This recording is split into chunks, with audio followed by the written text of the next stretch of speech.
Сәлеметсіздер ме, балалар? Бүгін біз сіздермен 4-ші сыныптың қазақ тілі пәні бойынша етістіктің шақтарына тоқталатын боламыз.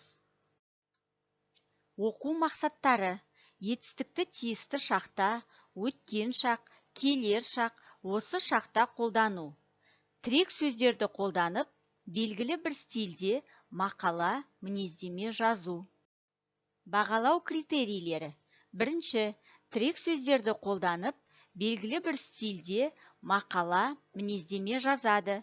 Екінші, етістікті тиісті шақта, өткен шақ, келер шақ, осы шақта қолданады.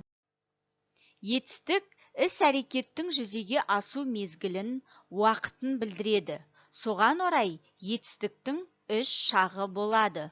Олар: осы шақ, өткен шақ, келер шақ. Мысалы, осы шақ ұшқалы тұр, өткен шақ ұшырылды, келер шақ ұшырады.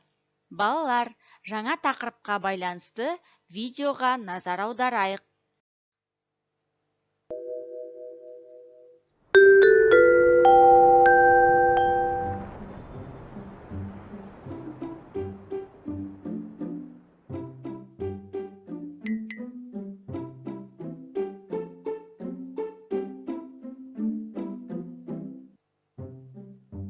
Алан аға, сіз ылғи осы дәптерге не жазып отырасыз? Болма? Бұл күнделік. Қойыңызшы, күнделік ондай болмайды. Міне, мынадай болады. Иә, ол оқушы күнделігі. Онда сабақ кестесі, үй тапсырмасы, алған бағалар жазылады. Мынау да күнделік. Мұнда адам өзі істеген ісіне есеп береді. Алдағы ісін жоспарлайды. Ол не үшін керек? Біріншіден, өзіңді тәрбиелеуге. Екіншіден, уақытты тиімді пайдалануға. Үшіншіден, жазып үйренуге. Сонда қалай?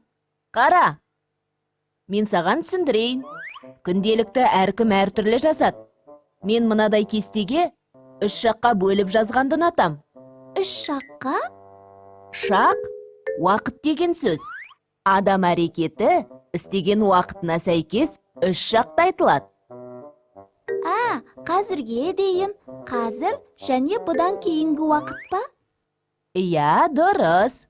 Оларды өткен шақ, осы шақ, келер шақ деп атайды. Түсіндім. Мына жерде бұған дейін орындалған әрекеттер өткен шақта жазылған. Мектепте сабақта болдым. Ағылшын тілінен қосымша сабаққа қатыстым. Бассейнде жүздім. Мына қатарда дәл қазір не істеп жатқаным осы шақта жазылған. Қазір математикадан есеп шығарып жатырмын. Ал мына бағанда енді не істейтінім, яғни келер шақтағы әрекеттерім жоспарланған. Ертең кешке Викимен қыдырам. 2 күннен кейін Болатпен шахмат ойнайым. Демалыста Данаға балықтар жайлы айтып берем. Сіз осының бәріне қалай үлгересіз? Мен сабаққа дайындалсам, ойынға, ойнасам, сабаққа дайындалуға уақыт жеткізе алмаймын. Маған етістіктің шақтары көмектесті. Күнделік жазу маған әрі өзіме есеп беруді, әрі уақытымды жоспарлауды үйретті. Осылай істесең, уақытты бәріне жеткізуге болады.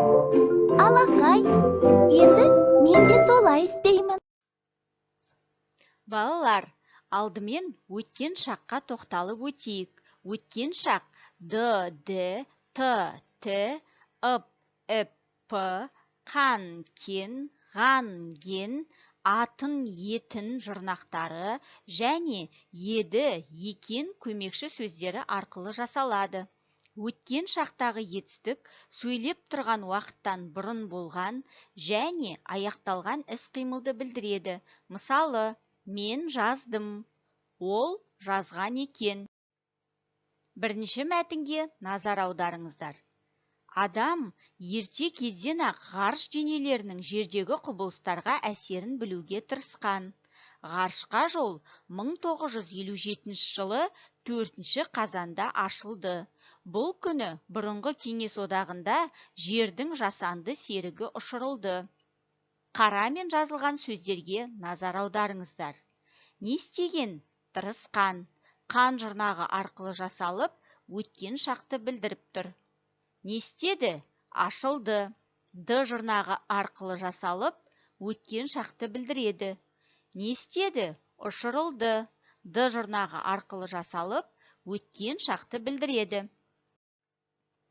Осы шақ ып, әп, п жұрнақтары және отыр, тұр, жүр, жатыр көмекші сөздері арқылы жасалады. Осы шақтағы етістік сөйлеп тұрған уақытта болып жатқан, немесе үнемі болатын іс-қимылды білдіреді. Мысалы, мен хат жазып отырмын. Өлең жолдарына назар аударыңыздар. Табамын жерден керегін, аспанда зулап келемін, аспан мен жерді жалғаған, шарықта көкте өлеңім.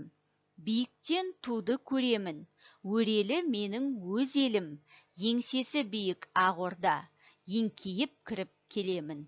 Бүбішхан Тікебаева. Өлеңдегі қарамен жазылған сөздерге назар аударыңыздар. Осы шақ ып, әп, п жұрнақтары арқылы жасалып тұр. Келер шақ а, е, и, мақ, мек, бақ, бек, пақ, пек, ш, ші жұрнақтары және еді, емес көмекші сөздері арқылы жасалады.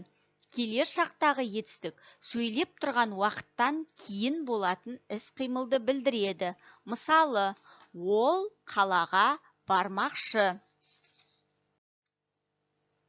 Үшінші мәтінге назар аударыңыздар. Әли шығармасын мұғалімге оқып берді. Мен болашақта ғарышкер болуды армандаймын. Ғарыш әлемін зерттегім келеді. Мен ғарышкер болу үшін көп оқып еңбектенемін. Шетелге оқуға бармақшымын. Оқуымды аяқтап, еліме қызмет етпекшімін. Қарамен жазылған сөздерге назар аударыңыздар. Армандаймын. И жұрнағы арқылы жасалып, келер шақты білдіреді. Зерттегім келеді. Е жұрнағы арқылы жасалып, келер шақты білдіреді. Еңбектенемін. Е жұрнағы арқылы жасалып тұр. Бармақшымын. Мақ жұрнағы арқылы жасалып, келер шақты білдіріп тұр. Қызмет етпекшімін. Пек жұрнағы арқылы жасалып, келер шақты білдіреді. Бірінші тапсырма. Сөйлемдерді қатесіз жазып, етістіктерді тап, етістіктерді кестеге бөліп жаз. Жерді қоршаған бүкіл дүние ғарыш деп аталады. Ерте заманнан бастап, ғалымдар ғарышты зерттеп отырды. Ғарышқа тіршілік иелерін ұшыра бастаған. Бұл тапсырма бойынша дескриптор сөйлемдерді қатесіз жазады.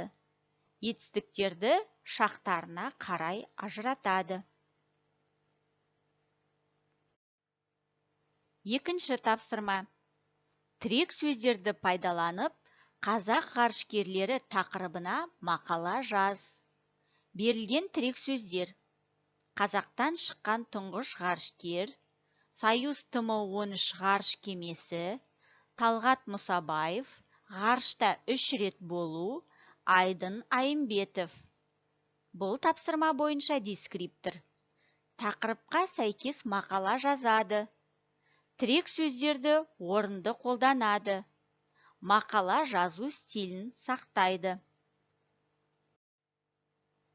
Тапсырмаларды орындау барысында осы сілтемелерге өтіп, етістіктің шақтары тақырыбын қайталауыңызға болады. Сіздерге сәттілік тілеймін. Сау болыңыздар.